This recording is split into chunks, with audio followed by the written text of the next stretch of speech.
Many of you who watch my videos counter me with saying that, look, you keep saying Kerala is the laboratory of terrorism. How come no terrorism incidents happen in Kerala?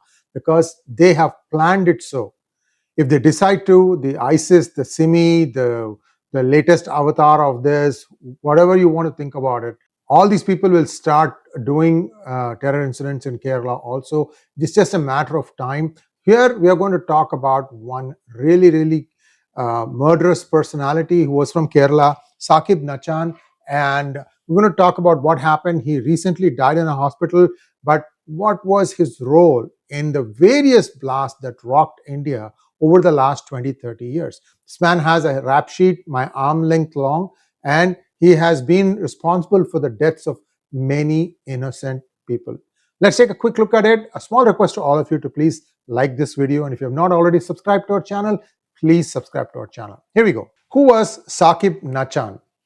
Saquib Nachan, 57, died on Saturday afternoon. We are recording this on Sunday at Delhi's Safdarjung Hospital due to a brain hemorrhage. He was in judicial custody in Tihar jail since 2023, and I'll tell you what happened in 2023 that led to his capture, and has been hospitalized on June 24th after his health deteriorated. Doctors confirmed a brain hemorrhage shortly after admission. He was pronounced dead at 12:10 p.m. It's not clear if this guy has been completely interrogated or not. It's even possible that he consumed something that led to his death. I will not rule out anything. This guy was a very big kingpin, and it tells you the extent of ISIS activity within India. Nachan was arrested by National Investigative Agency in 2023 in connection with an ISIS-linked terror module operating across Delhi and Padgha in Maharashtra. Do you know how far Padgha is from Mumbai? A mere 50 kilometers. You will understand after looking at this video how this guy transformed that place into a radical village with terrorism in its blood and thought, and how he has forced Sharia law upon this village. I hope Fadnavis government takes cognizance and fixes this. I'm sure they know about this. These things have to be busted up, and you will see a lot of illegals living there too. Those people need to be deported. He was considered the head of ISIS operations in India and was known among ISIS affiliates as the boss, a nickname underscoring his role as a key ideological and operational leader with extremist networks. If you start looking at all the things that he was involved in, your blood will boil. So how such a big rascal kept going in and out of prison. The legacy of Saquib Nachan, one of India's most notorious terrorists, spans from his role as a 𝗏𝗍𝗍 leader and 1992 terror plot operative to his involvement in the Kashmir Khalistan K2 desk of the ISI. Nachan was part of the radical terror group Students Islamic Movement of India, 𝗏𝗍𝗍, which got banned, but then it got morphed into PFI, which is also now banned, but then the SDPI, which is the political wing of PFI, is still active. Even if you ban that, something else will come up. This thing has to be completely destroyed from its roots. Nachan went on to lead 𝗏𝗍𝗍. Nachan was part of the infamous 1992 Mumbai blast and the subsequent series of terror blasts that rocked India. You look at this thing, you will understand how much of an influence this guy was on many of the blasts that followed after the 1992 one. That terror plot was part of Operation K2, conceived in the 1980s by the ISI and the then Jamaat-e-Islami press secretary Amir-ul-Azim. In fact, we even know the guy who trained these guys from the ISI. I'll mention that name also. Key people involved in the 1992 K2 conspiracy: Lal Singh, Saquib, and US-based Khalistani operative Bhajan Singh Bhinder. By the way, do you know who that loudmouth, I'm forgetting the name, lives in near Sacramento, white guy who keeps, you will know, I have already done a few shows on him. That guy and Bhinder wrote a book also. And that guy is for sale. He, in fact, I have a conversation of him a telephonic conversation on him asking, how much money are you going to give me to keep my mouth shut about Modi? This is the kind of guy that is. I don't want to mention that name. I know who it is. Anyway, all these people were handled by ISI Colonel Hafiz-ur-Rahman. Lal Singh led the 1992 terror plot and Saquib handled logistics. Bhinder funded weaponry from the United States. Here are the different names of this Bhinder: at Iqbal, at Iqbal Singh, at Iqbal Chaudhary, at Harbhajan Singh Bhinder, at B.S. Iqbal, as Bhajan Singh Bhinder, born in 1959. Nationalities: I don't know how the heck United States gave him a citizenship. I'm sure he lied his way through and said that he was being persecuted when he was actually wanted for criminal activities in India. Countries of association: United States, Pakistan, Malaysia. Designated terrorist in India till 2011. What are the organizations he's involved with? Sikh Youth of America, Biba Insurance, OFMI, Organization for Minorities or something like that, Tech Incorporated, Gadar Inc., Sovereign Star Publishing, Safety Net Transport. And the two activists of K2 are Saquib Nachan and Bhajan Singh Bhinder. Saquib was a SIMI member. This guy was a Khalistani. Saquib was sending Sikh youth for training to Pakistan. He captured the Fremont Gurudwara, which is actually not more than 20 miles from where I live. Saquib was arrested for giving arms and training in 1992.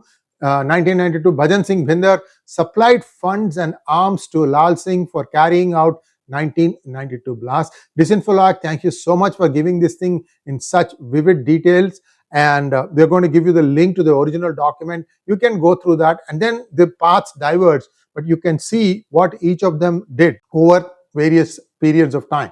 In 2000, Saquib Nachan was arrested, and then he was released from jail, again committed crimes, and in 2023 he was arrested by the national investigative agencies.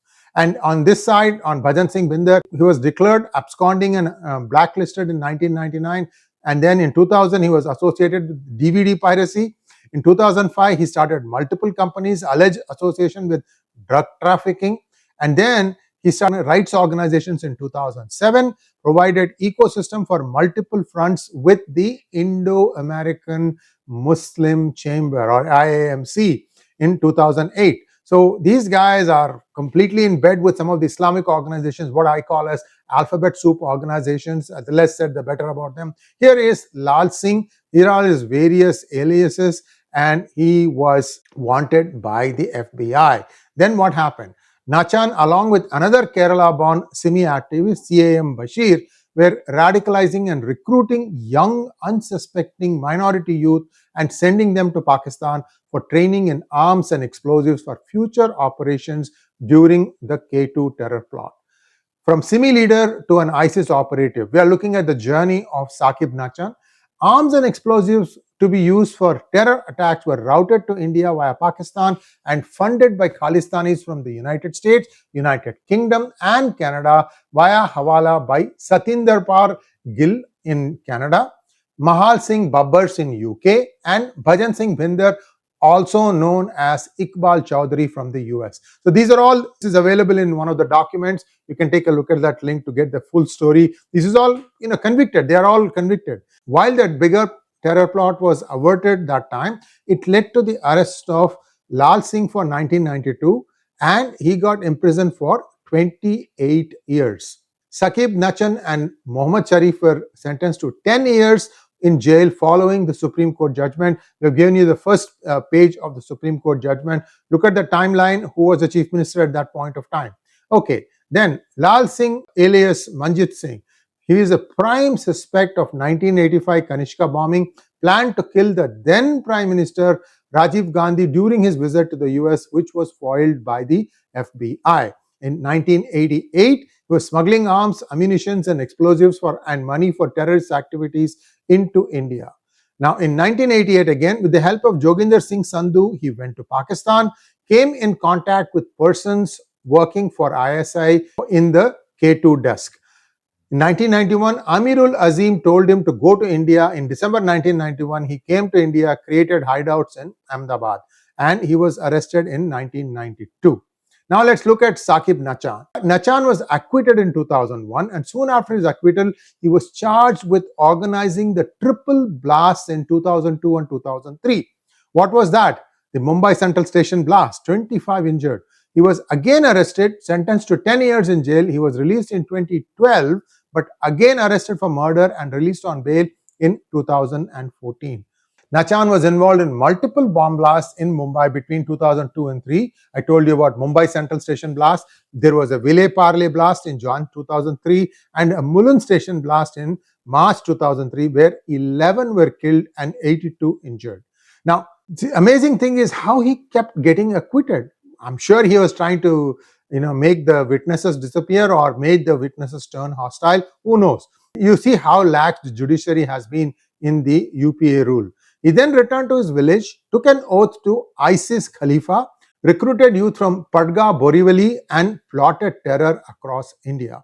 On December 10, 2023, Saquib Nachan was arrested again for planning a drone attack on Mumbai and running an ISIS module in India.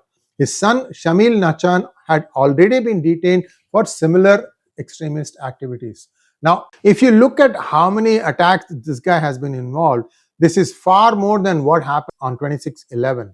Nachan's operations were backed by foreign handlers and involved training programs, funding networks, and psychological warfare. I've written about this in various segments in my new book, that is Operation Bhasmasur. Do read that book and you'll understand where I'm coming from and the depth of ISIS penetration in India, especially in Kerala.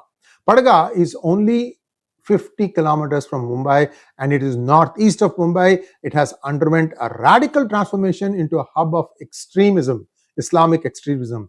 It was dubbed AL-Sham under the influence of terrorist Saquib Nachan, functioning like an independent enclave under the Sharia law. I mean, if we poke fun at United Kingdom saying that, oh, you guys have cities under Sharia law, what about Padgha? This is right in Maharashtra. The village saw a sharp rise in suspicious activity, unfamiliar individuals, and Islamic radicalization. Nachan masterminded Padgha's shift into a stronghold for ISIS operations in India. He strategically settled radicalized recruits in the village to pursue the vision of a separate Islamic state.